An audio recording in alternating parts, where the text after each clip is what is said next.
Alhamdulillah. Alhamdulillahilladzi arsala rasulahu bil huda wa dinil haqq liyuzhirahu 'alad dini kulli walau karihal musyrikun.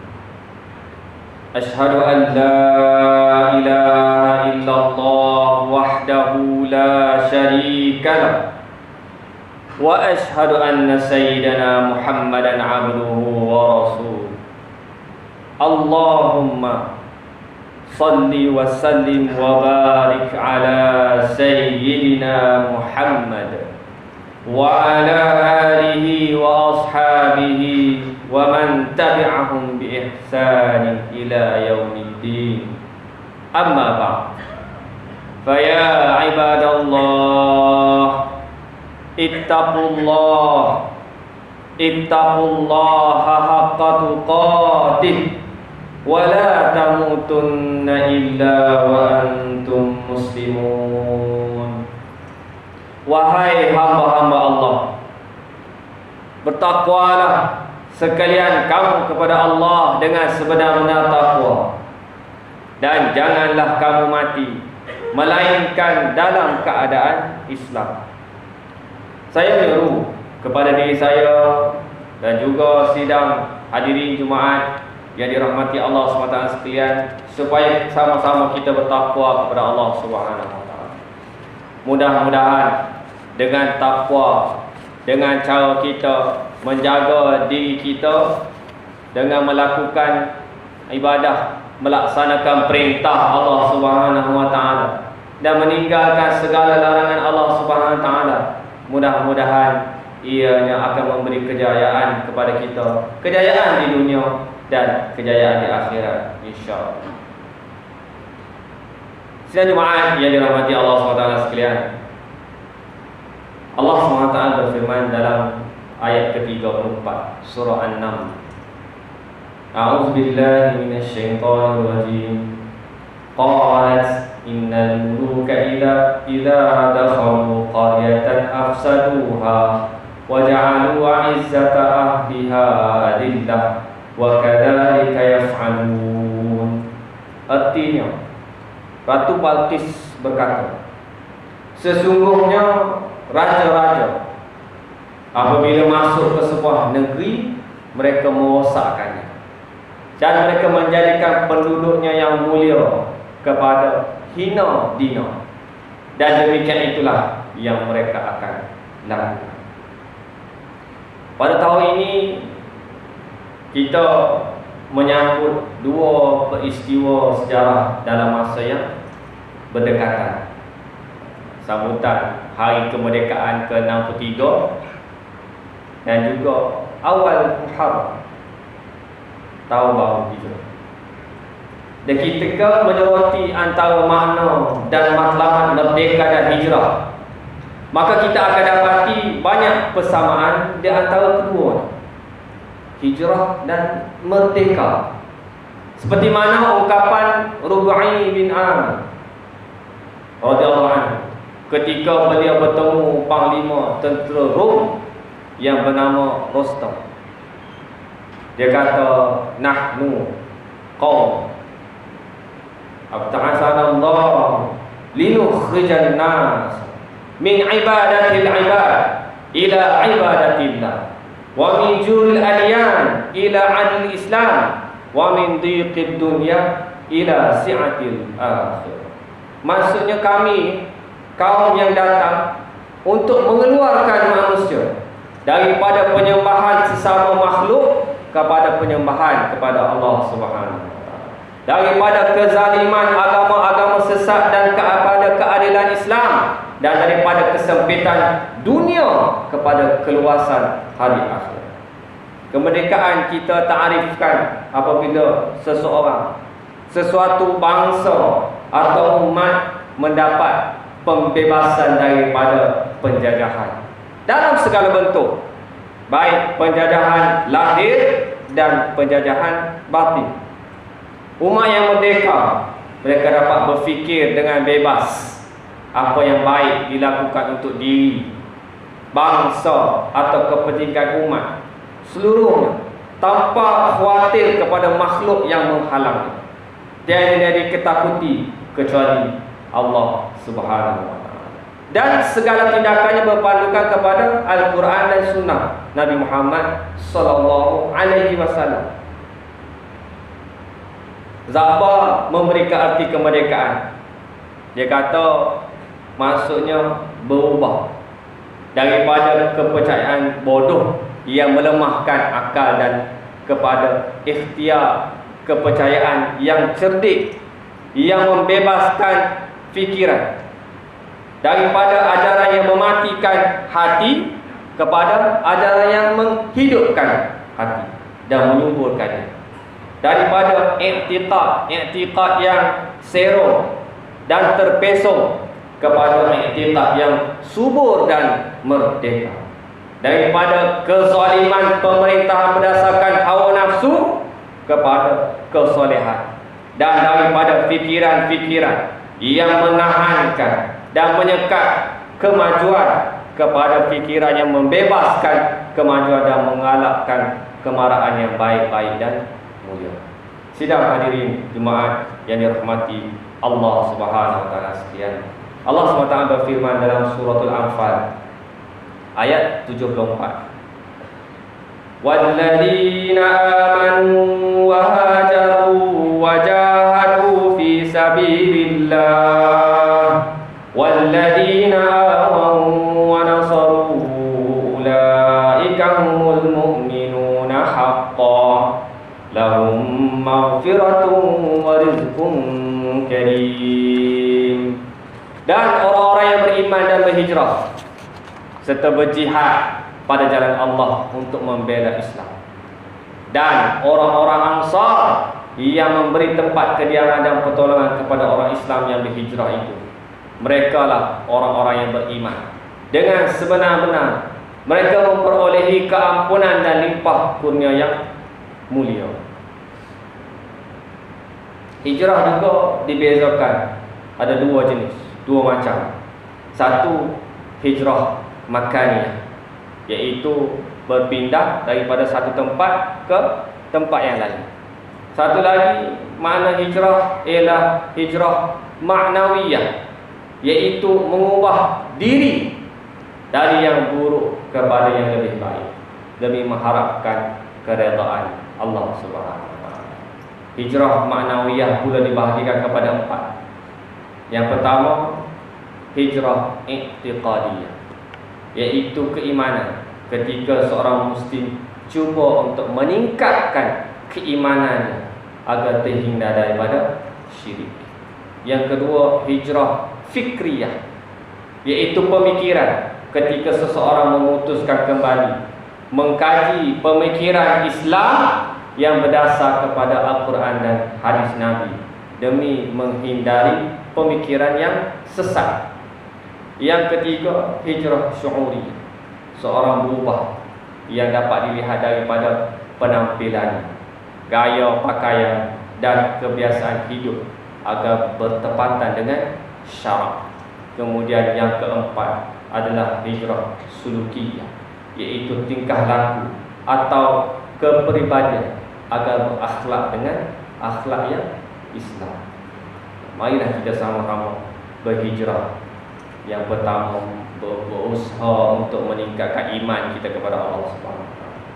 Kemudian yang kedua, berusaha untuk membersihkan pemikiran kita daripada fikiran-fikiran yang kotor dan terpesong. Kemudian yang ketiga, berubah dari sudut penampilan kita yang menepati ajaran Nabi sallallahu alaihi wasallam. Kemudian yang keempat, kita berusaha untuk memperbaiki akhlak kita kepada akhlak yang menepati akhlak Rasulullah sallallahu alaihi wasallam. Hijrah yang berjaya ialah hijrah yang berjaya menukarkan umat melarat kepada umat yang berdaulat. Umat dihina kepada umat yang memimpin dunia. Umat yang lemah bertukar menjadi gagah.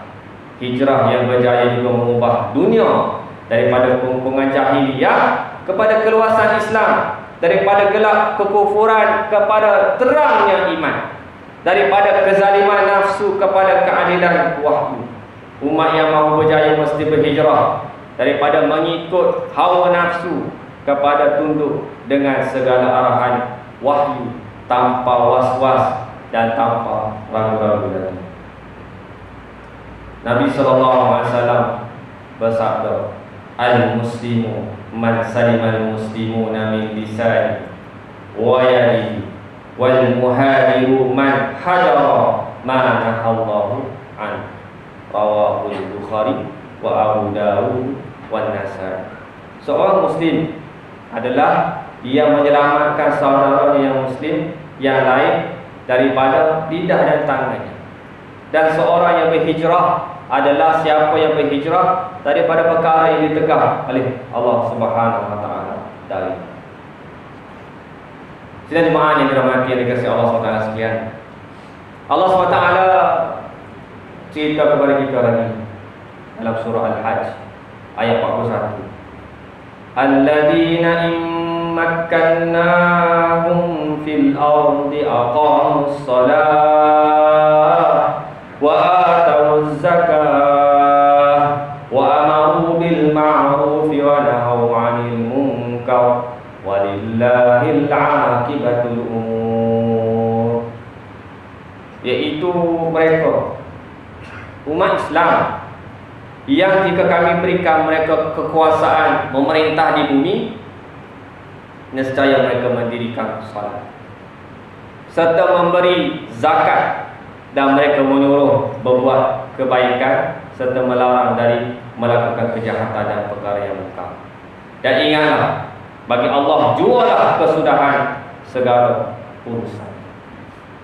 Bila kita faham arti kemerdekaan dan hijrah, maka kita bersungguh-sungguh untuk mempertahankan kemerdekaan negara ini, daripada terus memuja sistem kufar kepada sistem Islam. Cara hidup yang bercanggah dengan agama kepada yang patuh syarak. Jangan biarkan darah dan keringat para pejuang kemerdekaan dicemari dengan kembali mengikut jejak langkah penjajah. Kita kecewa, kita rasa marah bila kemerdekaan negara cuba dicemari dengan beberapa isu. Ada golongan pelampau yang menghina agama Allah Subhanahu Wa Taala, yang mencaci Nabi Muhammad SAW, yang mencerca raja, mempertikaikan keistimewaan Melayu, membantah pembelajaran Jawi di sekolah, mengibarkan bendera Malaysia secara terbalik, dan beberapa isu lain yang menggugat keharmonian negara. Sekiranya kita rakyat Malaysia memahami perkara ini, maka isu ini tidak akan berbangkit. Kita sedar bagaimana setiap penjajahan kufar bila datang kepada negara umat Islam, mereka datang untuk 3G. 3G. Mereka datang untuk God, iaitu untuk Tuhan ataupun agama penjajah. Mereka datang untuk glory, iaitu untuk kemasyhuran. Bila mereka dapat jajah tanah Melayu, mereka telah menemui satu kemasyhuran kepada negara mereka. Mereka datang untuk gold, G yang ketiga, iaitu gold, untuk mengawal keuntungan daripada hasil mahsul yang didapati di negara jajahan. Allah SWT berfirman dalam surah Al-Anfal ayat 74. Walladzina amanu wa hajaru wa jahadu fi sabilillah walladzina awaw wa nasaru ulaika humul mu'minuna haqqan lahum maghfiratun wa rizqun karim. Dan mereka yang beriman dan berhijrah serta berjihad pada jalan Allah, dan mereka yang memberi tempat kediaman dan pertolongan, maka mereka lah orang yang benar-benar beriman. Mereka memperolehi keampunan dan kurniaan yang mulia. Kalau kita tengok dalam sirah Nabi SAW berhijrah, antara tokoh yang di-highlightkan oleh peristiwa hijrah adalah Abdurrahman bin Auf dan Sa'ad bin Rabi'. Bila Abdurrahman Auf hijrah daripada Mekah pergi ke Madinah, sehelai sepinggang, tak bawa apa-apa. Sedangkan beliau, baginda, ada orang yang kaya raya, seorang peniaga yang hebat di bumi Mekah, tinggalkan segala-galanya kerana turut kepada perintah Nabi Muhammad SAW untuk berhijrah ke Madinah. Sampai di Madinah, Nabi SAW menjalankan proses ta'akhi, ukhuwah. Nabi SAW menggandingkan Sayyidina Abdurrahman bin Auf dengan Sa'ad bin Rabi', seorang Ansar. Disebutkan dalam ayat yang kita baca tadi, surah Al-Anfal ayat 74, walladzina awaw wa nasaru, orang yang menolong, dia offer kepada Sayyidina Abdurrahman Auf, hang nak apa? Kalau nak harta, aku bagi separuh harta aku kepada. Kalau mau isteri, aku ceraikan isteri aku, dah berikan kepada kamu. Selepas habis iddah, kamu boleh berkahwin dengan isteri. Begitu sayangnya dia kepada sahabat-sahabat Muhajirin. Ukhuwah yang dibina oleh Nabi SAW atas kalimah La ilaha illallah Muhammadur Rasulullah. Tetapi Sayyidina Abdurrahman Auf menolak tawaran tersebut. Bahkan dia kata, tunjukkan aku di mana pasar. Tunjuk di mana pasar. Seorang yang pandai berniaga, macam kita lah, ada yang pandai berniaga, campak lah kat mana pun, dia nampak, semua nampak duit. Kita tak pandai berniaga ni tak reti. Tapi Abdurrahman Auf, dia tunjuk di mana pasar. Tunjukkan aku di mana pasar. Pasar itu dikuasai oleh Yahudi.